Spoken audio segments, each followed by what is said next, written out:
I'd like to thank, first of all, the 6 of you to be willing to be on stage, to be part of the panel. And we just agreed that before I'm introducing you and maybe making mistakes, it's better that we do a quick round. You introduce yourself with name, company, with maybe function, role, and we just go one by one. Matthias, please get started. Microphone is activating automatically. Okay, first of all, thank you for invitation, Peter. So my name is Matthias Gärtner. I'm with Siemens Digital Industries. I'm in the product portfolio management for industrial communications. I'm also member of the marketing control board of OPC Foundation. You know, Siemens is founding member of OPC Foundation, so we are with OPC quite a while. And I'm also in the field level communication steering committee representing Siemens, actually since it was founded. And again, thanks to be here. Paul Brooks, Rockwell Automation, copying most of what Matthias said in terms of relationship with OPC Foundation, but within Rockwell Automation, I'm responsible for all of the open interfaces to Rockwell Automation system architecture. Can you hear me? Yeah, okay. Yeah, my name is Andreas Pfaff. I'm from Mitsubishi Electric Europe, which is a daughter company of Mitsubishi Electric Corporation.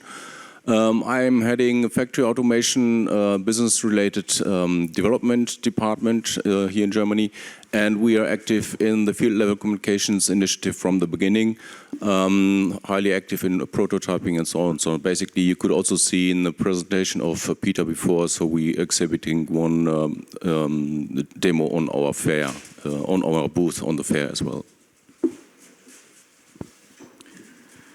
Okay. Hi everyone, my name is Veli-Pekka Ketonen. I'm from B&R Automation. I'm initiative owner and product manager for industrial connectivity and OPC UA FX. Yeah, hello everyone. My name is Jochen Weiland. I'm from Schneider Electric, and inside Schneider Electric I'm responsible for EcoStruxure machine and motion control product portfolio globally, and as a founding member of the Shapers, we are for sure very much interested as well on the OPC UA FX introduction and specification, and a strong supporter of the new standards. My name is René Hummen. I'm leading the Innovation and Incubation Department of Belden in the Technology Office. We have been founding member of the FLC initiative.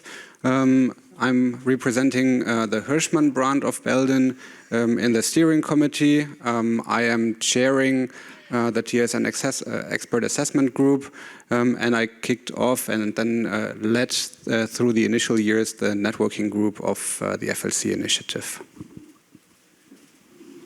Great. Thank you all for your introductions. And let's go with the first round, asking the question what you as a company representative see as the key value propositions of OPC UA FX. I mean, I talked a little bit about use cases and the direction, but certainly I think every company has a little bit, maybe a different focus or viewpoint. That's why it's interesting to hear what you see as the key benefits. So we start again with Matthias, going left to right, okay, or right to left. From okay, front. Let's first focus on the controller communication area. If you ask me, I see three major values. One is adding into the controller communication, which is you can today talk between controllers with client server, with TCP/IP socket communication. It works well. But if you look at FX, I would say it would add quality of service behavior. And with the layered architecture of OPC UA, quite different portions of quality of service, so quality of service number one. Number two, you have seen a lot of words regarding OPC UA safety. So also for controller communication, as functional safe communication becomes important, and we do have use cases there. So this is the second topic. And the third topic, if you ask me, looking at the engineering workflow, The FX guys, we together in the standardization worked out a lot of in terms of usability for the customer. So the connection management is solved, the diagnostics are solved, and we respect the different area of responsibility between an OEM and an end user. The OEM can make his machine ready, exposes his OPC UA interfaces even with an offline descriptor, export it, can send it to another OEM, he can program against it, and the plant operator who wants to connect the machine can import this offline descriptor, connecting the machine and download without touching the PLC project of the OEM. So we respect the different areas of responsibility between an OEM, a machine builder who wants to make a package of his machine, and the plant operator who wants to connect the machines. And I think this is, in terms of an engineering workflow, a great value.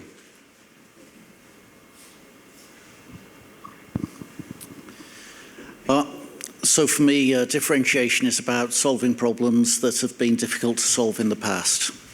The real differentiator of OPC UA FX is actually derived from OPC UA, which is that we should make it easier to get information out of controllers, easier to get information out of devices. So it's that making it easier to get visibility into your plant floor assets that will be the key differentiation. In terms of controller communication, the other thing that I would emphasize is the differentiation that is driven by ecosystem. Today, I can solve controller communication. You can solve controller communication. We can all solve controller communication until the customer is faced with controllers from each of us. So it's that multi-vendor controller communication that is the real differentiator. It's ecosystem rather than technology. Yeah, already quite comprehensive answer. So basically, that's also what we see. Controller-to-controller communication is possible nowadays, but as soon as you leave, let's say, the ecosystem, the communication ecosystem, surprisingly, we have 3 representatives here on the side. It's getting a little bit difficult, and this can be easily solved by OPC UA FX. Besides that, of course, by OPC UA FX, you bring all the mechanisms, security and so on to the field level, and that's basically the big benefit we see. So this market overall is quite fragmented. That's no surprise to anyone, and it is certainly impacting the whole industry. So there is certainly impact in the productivity of the industry, and we believe that this initiative is very unique in that sense that industry realized that there are these inefficiencies, and this brought together this team here and led to the foundation of the OPC UA FX initiative and FLC initiative. So it is a significant undertaking overall, highlighting the importance. Then how to kind of say how to describe the importance of this initiative. I'd like to quote a blog from Tim Foreman from Omron. I don't know if Tim is here, but I enjoyed his statement so much that he said that if you speak English, you can do business with most people. The same applies to OPC UA FX in the industrial context. I think you cannot say it much better than that. I really enjoyed that, reading Tim's blog.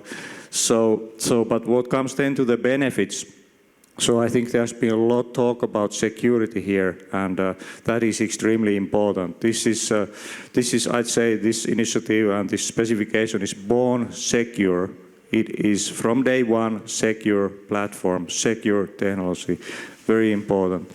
The second aspect is the interoperability aspect. So like there are other technologies like USB, Bluetooth, Wi-Fi, standard Ethernet, those devices can talk to each other. That's not the case yet in this industry and domain, so hopefully we can improve there. Great performance, obviously, with the TSN technologies we just heard about. New services are possible with this technology because there is the security from sensor to cloud. And one thing that is maybe sometimes not highlighted enough is that this will simplify machine building. Basically, there is the information model and abstraction level will be elevated so that you don't need to work on the details of the connectivity.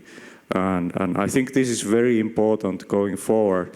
And like described by Alexander, there is a certification testing, and that is critical because when the devices are certification tested, then the connectivity will be ensured and it will be there. So those are some very important highlights I would like to bring up here. Yeah, when we are looking on OPC today, on OPC UA, then we see that OPC UA has been established as a standard when we are talking on communication between control level, HMI, MES systems, and so on.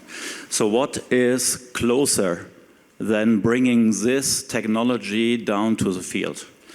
And when we are looking back a little bit in our all history, we were coming from field buses with different physical protocols or physical implementation, different protocols.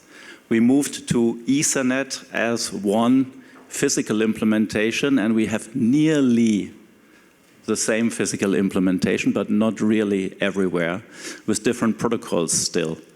So here, OPC UA FX is really opening us the unique opportunity in our industry to become an established standard across the suppliers. We are coming to the interoperability, but also using the standard implementation of network on Ethernet based on TSN. It will allow us to implement even different architectures. Might it be daisy chain, might it be redundancy, or might it be star technology. Also here we are seeing a value proposition coming from OPC UA FX technology into our market. Security has been already mentioned, and when we are looking to what is going to come in Europe with the Cyber Resilience Act, it is just the start of what we will face in our future in our industry business. There will be more security requirements coming even outside of Europe. And with the designed-in security capabilities of OPC, OPC UA FX will be the modern and future-ready network of the future. And last but not least, we should not forget, and it was also mentioned, interoperability and usability through a harmonized data modeling inside OPC UA technology is allowing to unleash capabilities in the automation, especially in regard to interoperability between different vendors of automation technology. And this is clearly where we see the benefit of OPC UA FX technology that goes from discrete over hybrid up to process and can become a standard for sensors from the sensor level up to the cloud. So this is clearly where OPC UA FX can make a difference to what we have today. Belden is a provider of network solutions, so you may argue we are agnostic to what is being transported on top of that. Belden is also a data solution provider. And there, OPC UA makes a huge difference for us because it vastly simplifies any of our data solutions, allows us to go faster to market with our data solutions, right? Because we have the semantic richness of OPC UA with clear structures, and that really allows us much, much faster to be operational and pulling data into edge and cloud solutions. So with this initiative, this is expanding from vertical communication to horizontal communication, right? So there's no pre-aggregated filtered data with UAFX we are even able to get to the raw control data and expose them to data analytics applications. That's also really important point that is enabled through this initiative. The second one is really sitting on the left-hand side. That's the ecosystem. You have to think about how long we have been working together already with all of the major brands of automation. And this is also super critical in bridging that divide between different ecosystems, different vendors, and really in heterogeneous environments, controller to controller. That's a real challenge today that OPC UA AFX is tackling. And then a third aspect, because that has not been tackled so far, is there is interoperability. That's the promise of OPC UA AFX and OPC UA as a basis.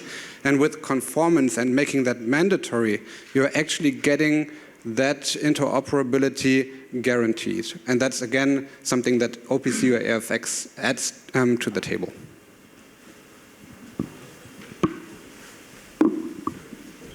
Okay, thank you all for your extensive and clear statements. I was fearing that after the first, second, maybe third, it's difficult for the others to have maybe additional thoughts, but it was great, yeah? So we had additional aspects coming up, so I think this gives us a good picture. So I'm hesitating a little bit to maybe do another round, which was more related about. We have all these field buses today. We have OPC UA AFX going into the field. So we also have the Q&A, but maybe we give it a try. Asking you, when we look at today's field bus situation, having all this variety, having then OPC UA AFX, how you see the relationship of OPC UA AFX and field buses and how this further develops in the future. It's generic enough, so you have some freedom to answer. And maybe we do it a little shorter to give the audience also then opportunity for questions. But yes, give it a try.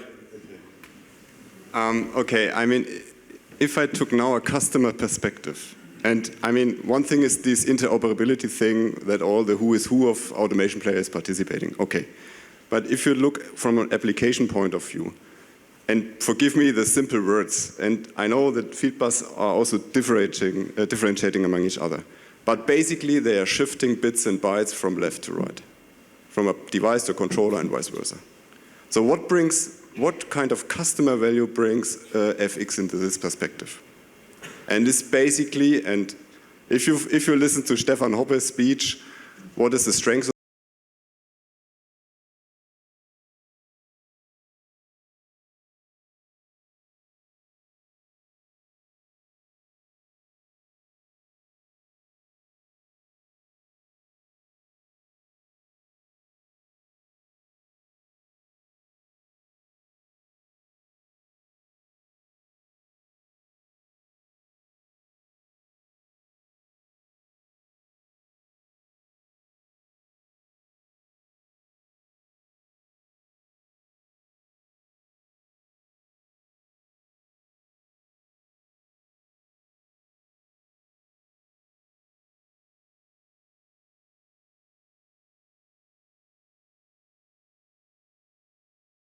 And this, I think, is from an application point of view, a value to the customers.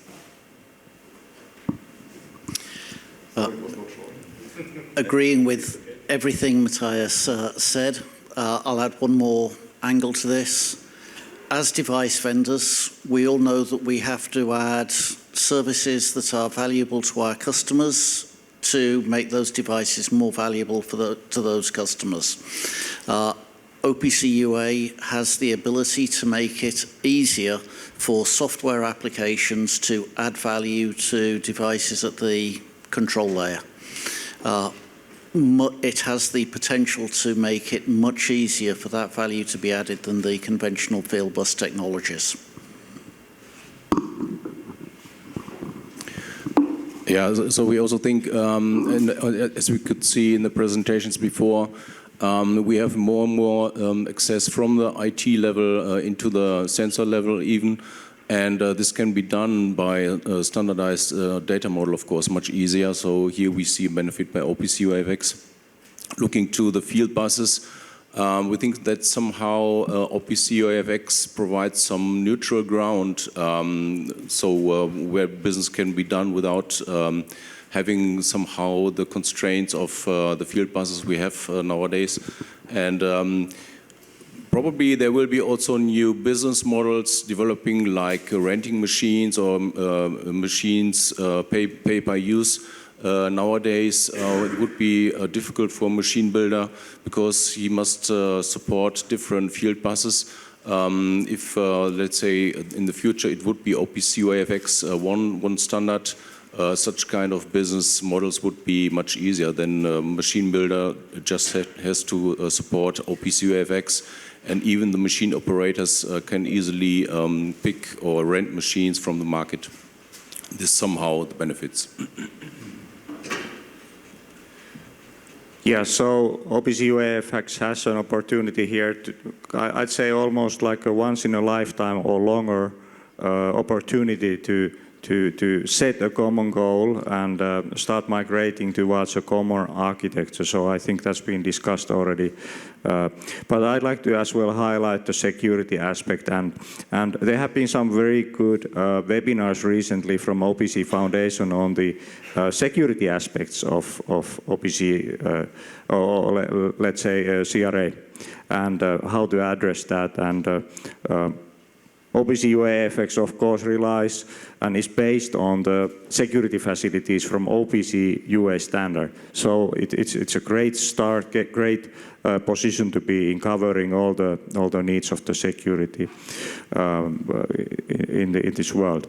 So another aspect to this security is that I think there will be some once we better understand the CRA requirements at the detail level, what kind of impacts this transition will have for the hardware, for example. So can the existing hardware actually meet the requirements of the security going forward? Probably can, but what is the performance? Is there actually something going to happen in the market to trigger upgrades into hardware? So that's one angle to think about.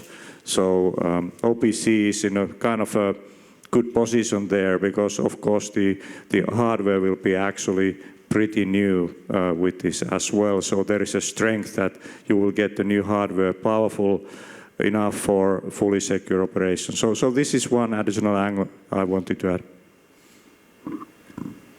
Yeah, Peter, your question was, okay, what will happen with the existing networks in the market? I strongly believe that they will not disappear from one day to the other.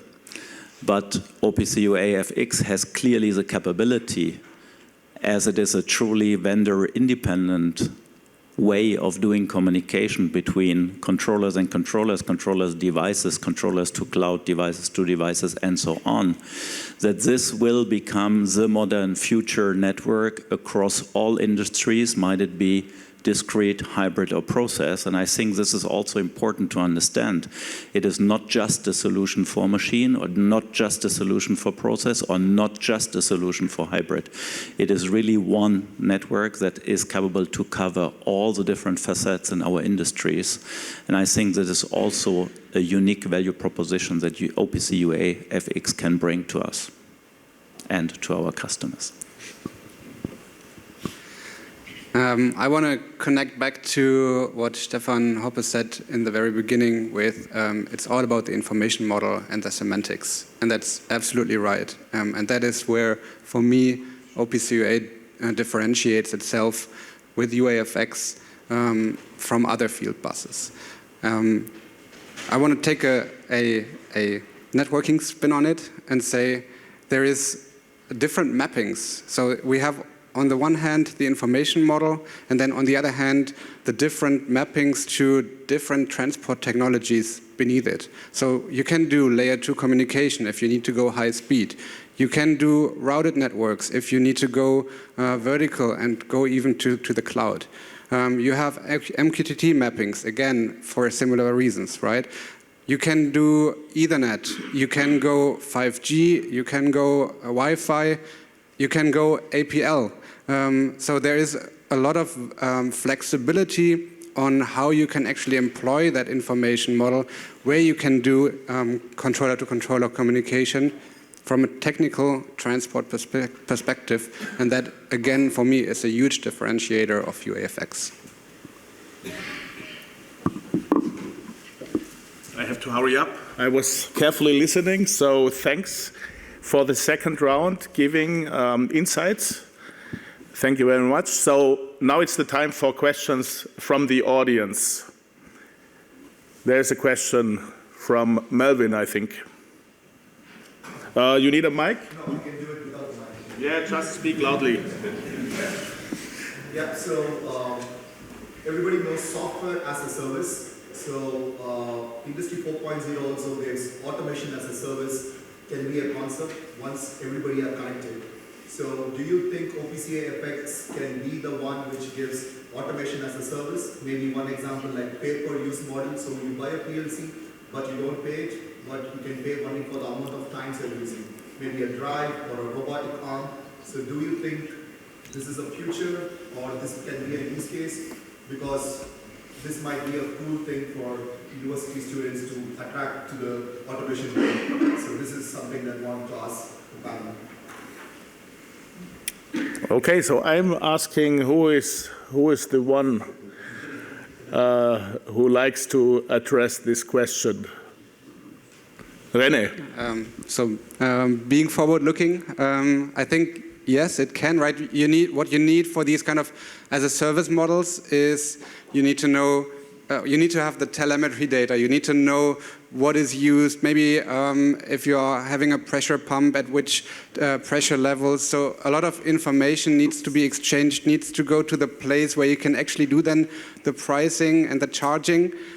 So that again is something that through having a very solid and a very rich data model with UAFX you can get to. But you can go there different path. I think UAFX would definitely be a good one. Okay, thank you, René. So this configuration manager? Well, just wait a second, we have a mic for you. Oh, yeah, it's Pekka Varis from TI. This configuration manager, what's the vision there? Is it going to be like an open source implementation from somewhere, or various vendors going to write their own, or how does that work? All right, so maybe I'm the one to answer that question, except we have a volunteer. Yeah, as you have heard, we have commercial toolkits. There are open source implementations out, and you could build your own. So there are different ways how to do it. Asking specifically for open source, we are not the ones inside OPC Foundation to drive explicitly these open source projects, even we are involved in some. And main reason is that certainly we have members that are, let's say, commercially active. Now, once we are involved in creating open source as an OPC Foundation, we somehow have a, let's say, a conflict. That doesn't mean there are no activities in extending existing open source and maybe also extending with a connection manager. But as far as I know today, it's nothing there you can immediately download at the moment. But I would expect we have in future also open source connection managers. And even you saw connection managers are mandatory for the controllers. There is still the possibility to run this as a standalone software component, maybe making it also attractive to create something, an open source implementation of that. Okay, there's a question. Hi, this is Carl from Pentair. I just have two questions. So one is, how do we handle the, let's say, the real world, if we want to deploy the UX, the OPC-UX in the real industrial environment? There are two things. One is the compatibility with legacy devices, all the systems. The other one is because in the framework you guys showed, there are a lot of devices have the TSN capability, like the routers, switches. So with this, that means we will increase the complexity of the networking and also maybe the cost. So how do you handle with these situations? Okay. Paul? I'll address the second question that you had about cost and complexity, specifically cost and complexity of networking. Is it loud enough? Just... Okay, I'll try again. Addressing your second question of cost and complexity of networking. As we've gone through the business requirements for the technology, as we've gone through the implementation of the technology, we have put an awful lot of effort into ensuring that it will operate in existing hardware, that it will operate in existing network infrastructures. So the concept is that the first, the second, the third UAFX device that you install in your system will not actually require any changes to infrastructure at all. That the costs that you pay for your infrastructure will be directly associated with the value that you receive from your infrastructure rather than being driven by the UAFX technology itself. I believe this is also addressing a little bit the first part of your question as that.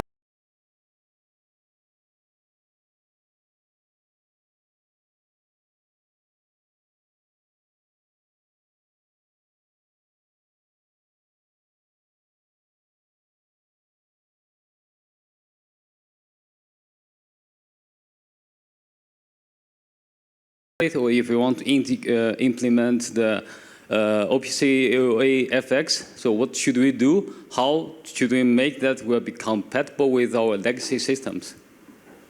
Okay. Jochen?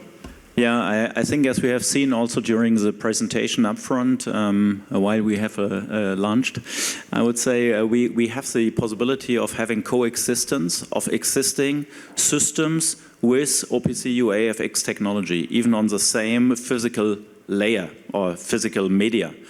And this will allow every user of today's network technology also to ensure that the investment which has been done today will be secured for the future while being capable to stepwise migrate and move into a new technology like OPC UAFX. Willy, something to add? Yes, I'd like to add that that's an excellent question. So Peter said that there are some resources that we have recently started, like a webinar series and LinkedIn group, where we can share information and knowledge. And in this YouTube group, there is actually there are 2 videos which kind of address this migration topic. So it might be useful to watch those videos. There may be some ideas on this migration and how to do it in practice. So just wanted to highlight that resource. All right. We have almost 15 minutes overtime, so I would propose, in case you have additional questions, you directly approach us at the OPC Foundation booth or now immediately after finishing our event here. With that, I'd like to thank, first of all, our panelists again. Thanks for supporting this. And certainly thank you as audience, as participants, for your interest, for coming here. And looking forward to seeing you maybe at the OPC Foundation booth. Thanks very much. Take care.